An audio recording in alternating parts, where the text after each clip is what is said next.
Good afternoon. I'm Superintendent Cheryl Clapper of the Springfield Police Department, and we feel that there's a problem going on that definitely deserves public awareness and some warnings about what happens. We don't know if it's originating from TikTok challenge. I don't know if it's coming from kids at school that are saying, hey, this is a neat thing to do. Steal a car, the police won't chase you, the thrill of it.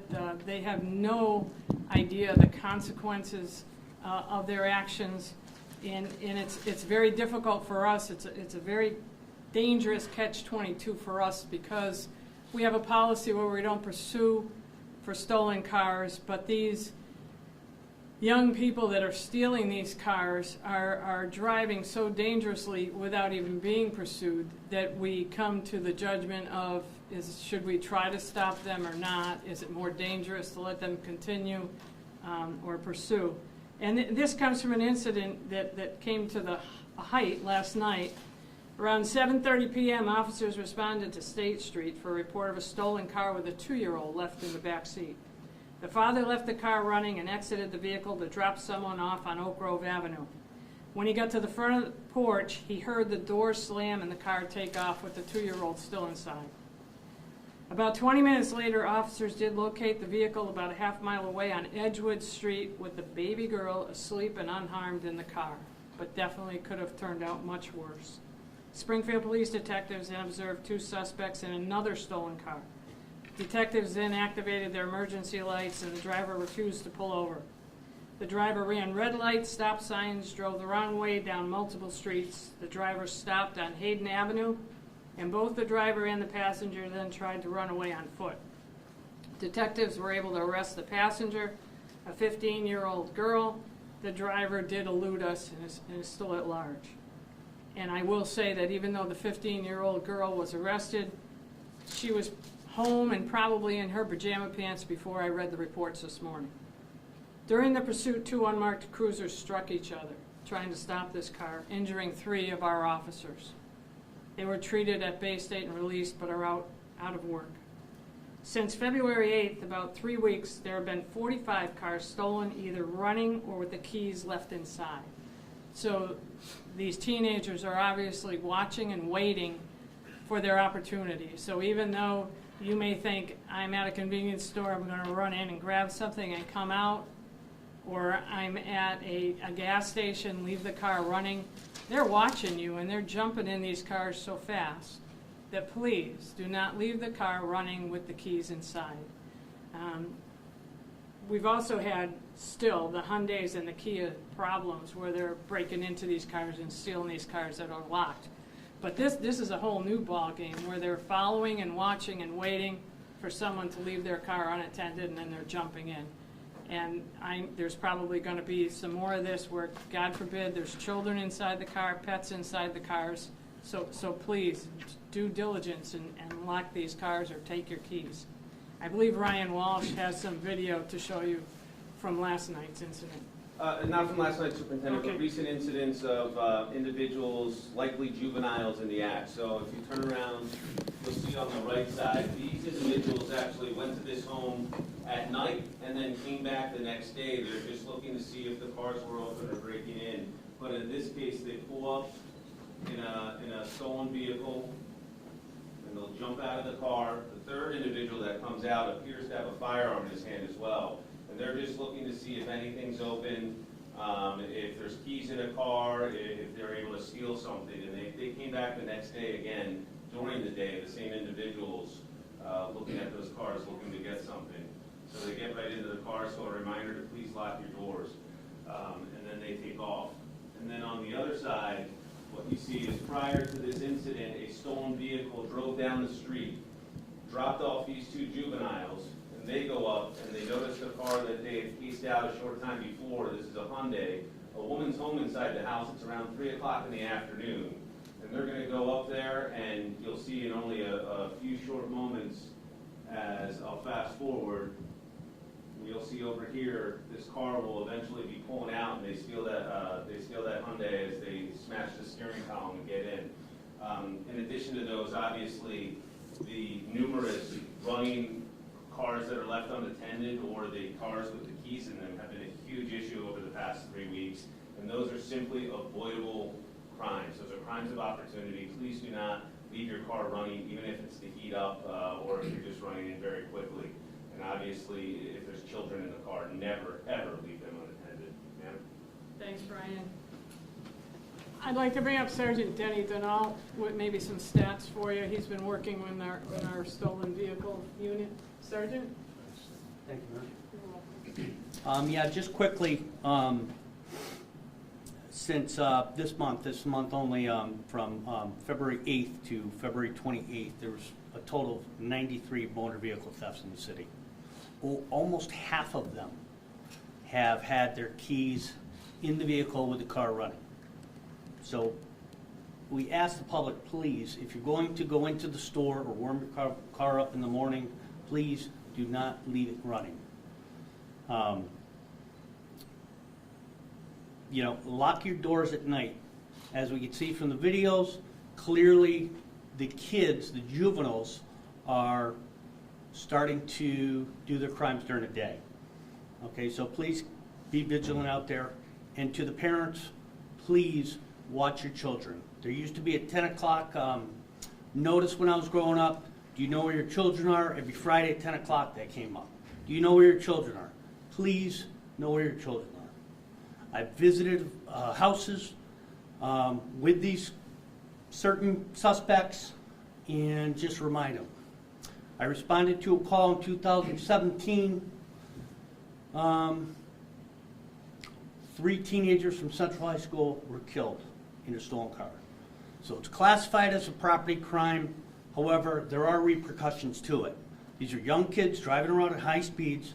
My family's on the street, your family's on the street. These kids don't know how to drive. They're putting themselves at risk and public at risk. One juvenile was killed recently by a car owner with a gun who shot the juvenile. So it's much more than a property crime. Please be vigilant. Please know where your children are. Sir? Thanks, Sergeant Denal. I'd like to bring up Mayor Dominic Sarno. Mayor. Thank you, Police Superintendent. To Police Superintendent Cheryl Clapper, to Deputy Larry Akers, Deputy Rupert Daniels, to Captain Martucci, to Sergeant Denault Ryan, thank you for putting this together. First thing I'm going to say is heed the advice of Police Superintendent Clapper and Sergeant Denny Denault. This is not kids' games, and I want to commend the dedicated and brave men and women in blue for their efforts to make a quick stop and arrest of this stolen vehicle and saving that 2-year-old child. I also want to commend Blue on their quick arrest on the suspected the murder suspect on Bay Street too. And I'm also going to put out a clarion call, as I always do to some of our judges in the courts, that if you do not give these individuals repercussions, you're empowering them to continue to do what they do. And it's happening left and right. And you're starting to hear more and more mayors across the country, Democratic mayors, who are, I think, a little more liberal than I am, starting to make that call too. There must be ramifications and repercussions. They cannot be a slap on the hand. And to the parents, as you could see, many juveniles are being used in these crimes. Some are doing it on their own. Some are fronting for other individuals, knowing that, as Police Superintendent Clapper indicated, that young lady was probably in her pajamas that same night when we grabbed it. But just to think, there was a 2-year-old child sleeping in that back seat. And these individuals, and I can't say what I want to say because we have the TV cameras here, these despicable individuals stole that vehicle knowing that there was a 2-year-old child there. And as Sergeant Denny Denault indicated, they didn't even know how to drive. Not only can they put themselves in harm's way, they're putting other people's in harm's way. Don't make it an easy crime. Lock your doors. Don't keep your keys or your fobs. in your car. It's common sense. And that advice has to be heeded. But again, I urge parents to keep the thumb on your kids. You know, this is just not the police or the mayor, you know, that can solve these problems. We need your help. We need a partnership. And once again, I do ask our courts and some of our judges, you must and you have to send a message that some of these individuals need to be locked up. I'm having trouble with the courts holding shooters. And I think you'll see on more and more arrests that Blue makes, repeat offenders, repeat violent offenders. But on this one, the numbers have increased tremendously. I think you're seeing it across the country on these TikTok challenges of vehicles being stolen for joyrides. People get hurt, people get killed. And just to think, a 2-year-old child in the back seat of that car, what could have happened to her if it wasn't for the quick work of our Springfield Police Department on it? So heed that advice. Lock your cars. Don't keep your keys nor your fobs in your car. Do not keep what you might think, or they might think is valuable items in eyesight in your car. Don't make it an attractive, easy pinch. And as you can see with the video that Ryan Wall showed, they case these areas. And then they come back and grab that vehicle. But that could be you. That could be a loved one or a family member that gets hurt or killed. So that's why it was important that the police superintendent wanted to call this press conference. And again, to the viewing public, heed the advice, lock your car. Don't keep your keys, your fobs in your car. Don't keep valuable items that are in eyesight in your car. And we'll all be better off on that. And then when police, which they will continue to make arrests, I need the courts and some of the judges to back up our brave and dedicated men and women in blue and send a message. Don't send this message. Send this message that they need to be under lock and key on that. And to the parents, you know, your kids at times, some of the kids on their own, TikTok challenges, or they're being utilized by older adults as fronts. So it's a clarion call. Please follow this, and so nobody gets hurt or, God forbid, killed. Thank you very much. Thanks, Mayor. Thank you. I want to thank you for coming. We obviously think it's important because it's categorized as a property crime, but the consequences of the property crime can turn it into life and death in an instant. So it's important, I think, to get the word out. So I thank you for being here. Are there any questions? Are you rethinking the policy of not chasing in these situations, and can you clarify that policy? Sure. I'm not rethinking because it's not really mine to change or maneuver. It's MPTC and state law, and we're under DOJ, and I would never be able to justify pursuing for a stolen car. However, the policy of the Springfield Police Department is we pursue only for violent felonies. Should the stolen car turn out to be involved in a violent felony, and this came out as a kidnapping. So that gave us the authority to do what we did last night. We'll do anything to save anybody in a car like that, so that allowed us to pursue. But the policy is, should it have just been a stolen car, no, we would not be allowed to pursue. To that end, if you do apprehend the person who's driving the vehicle, will they be charged with an additional charge of kidnapping in addition to vehicle theft? Yes, ma'am. She was charged with the kidnapping, still released this morning. You know, it's mind-baffling to me, but she was charged. And just so I have the sequence correct, there was the incident where the little girl was in the car, and then the 15-year-old person was in a separate car that was also found. Just Yeah, we had. make sure I'm clear on that. Sure.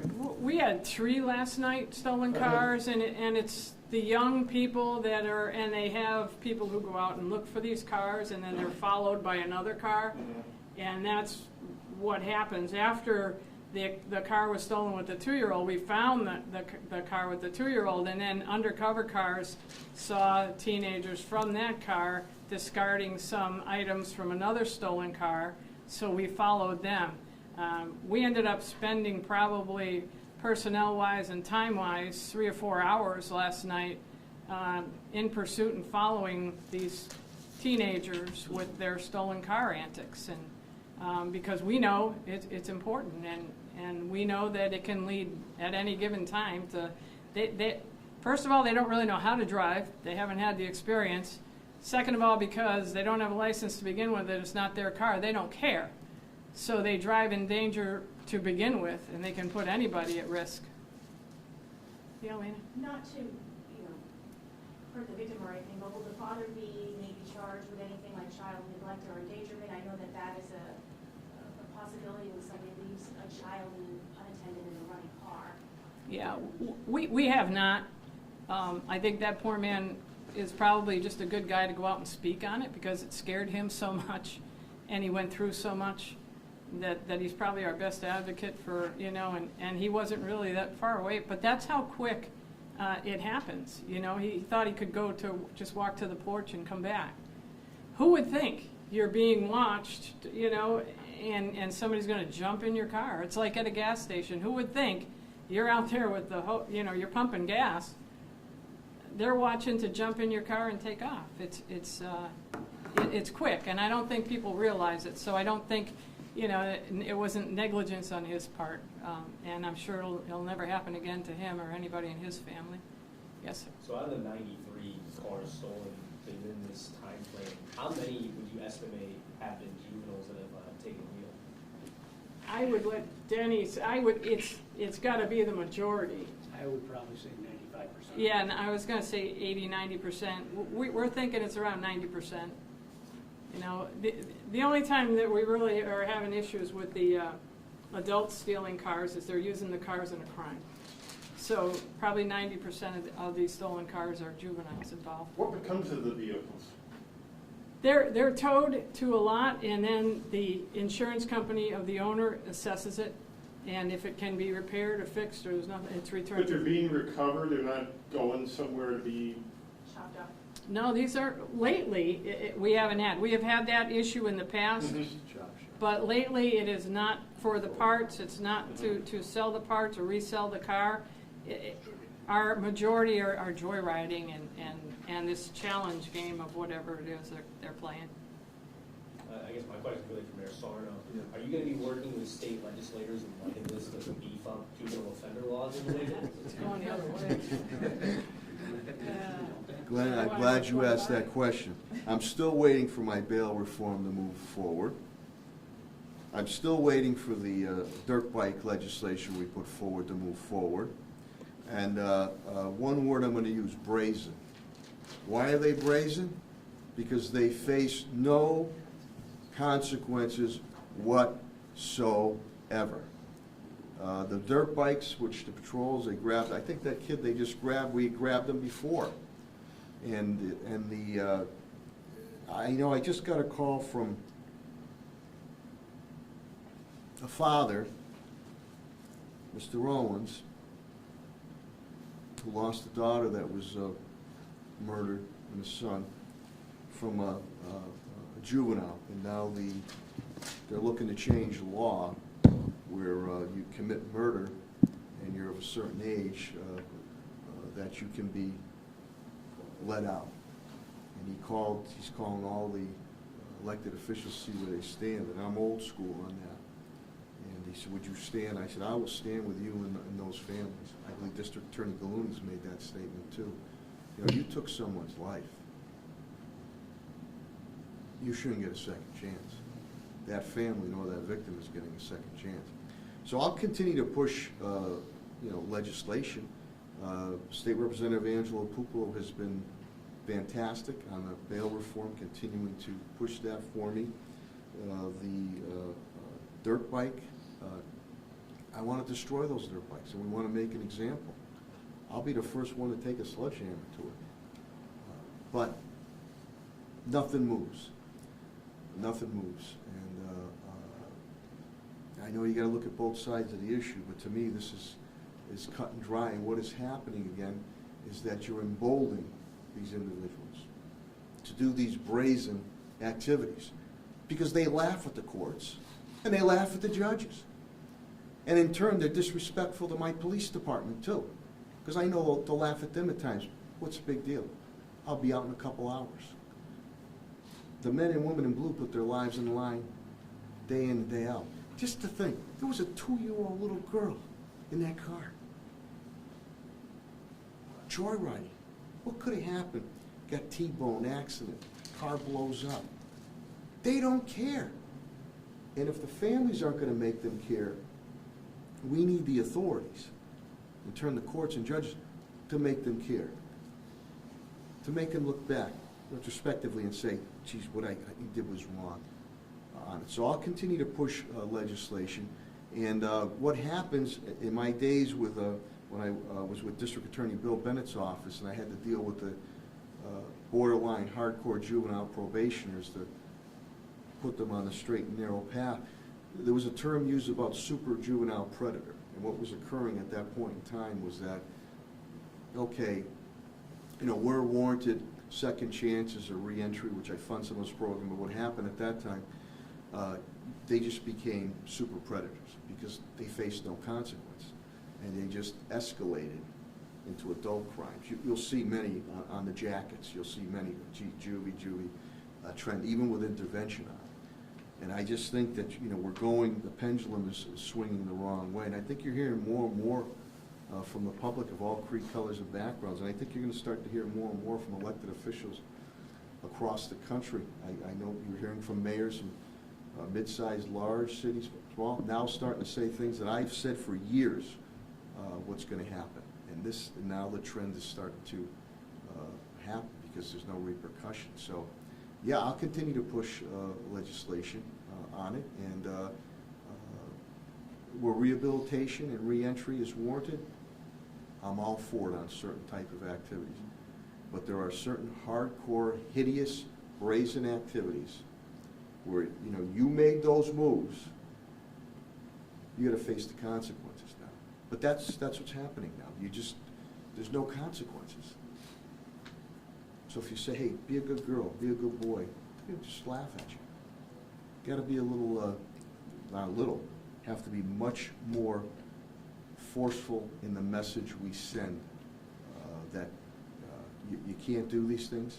And if you do them once and you learn from it, unless it's hideous, second opportunity. If you continue to do it, then you're not being respectful to any and all in society.